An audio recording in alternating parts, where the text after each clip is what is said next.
महानगरपालिकेच्या ज्या अजेंडावर विषय आलेला आहे, सोलापूर शहरातल्या 7 जागा त्या महानगरपालिकेच्या आयुक्तांनी जीवीकडे पाठवल्या आणि 2 ज्या जागा आहेत ते जागा महापौरांनी सुटलेल्या असं टोटल 9 जागा आहेत. 9 जागा बघितल्या तर 21 एकरच्या ह्या सगळ्या जागा आहेत आणि रेडी रेकनर बघितलं 1000 कोटीचा ह्या ठिकाणी त्यांचा रेडी रेकनर त्याला 150 कोटी जर कमी असेल 1378 कोटीची ही योजना आहे.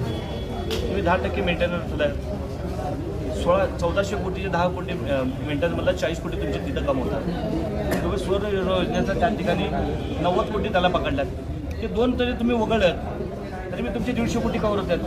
त्या 150 कोटीसाठी ह्यांनी सोलापूर शहरातल्या भूखंड विकासाचं काढलं आहे, विकसित करायला चाललं आहे. त्याला प्रचंड विरोध हा आमच्या महाविकास आघाडीला केला. या ठिकाणी आता शिवसेना आहे, मनसे आहे, कम्युनिस्ट पक्ष आहे, आप पार्टी आहे, काँग्रेस आहे.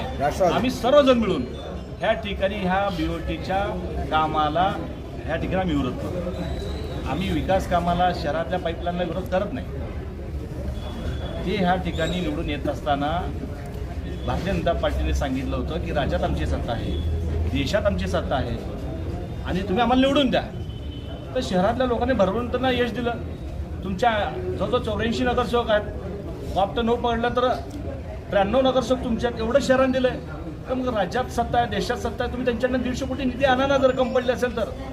ह्या करता तुम्ही ह्या ठिकाणी असा घाट बांधणं आणि अशा प्रकारे चुकीच्या आरक्षण सगळ्यात त्या ठिकाणी जागेवर असताना चुकीचा विषय आणणं आमचा त्याला सगळ्यांचा विरोध असणार आहे. उद्याच्या बोर्डामध्ये आम्ही महापौर असेल, आयुक्त असेल, जे पालकमंत्री सांगून गेले विषय करावाच लागेल. जर चुकीचं काम केलं तर महाविकास आघाडी रस्त्यावर आल्याशिवाय राहणार नाही.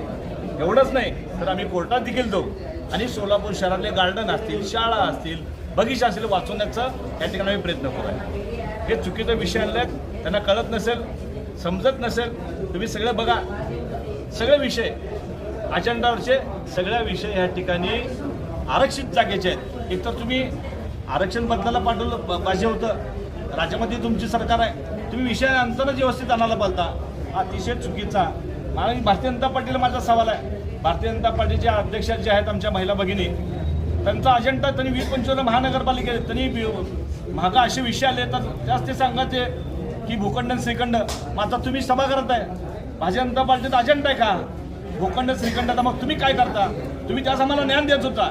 मग असे विषय आल्यानंतर भारतीय जनता पार्टीचे अनेक लोक सिनियर आहेत, त्यांनी विरोध करायला पाहिजे होता.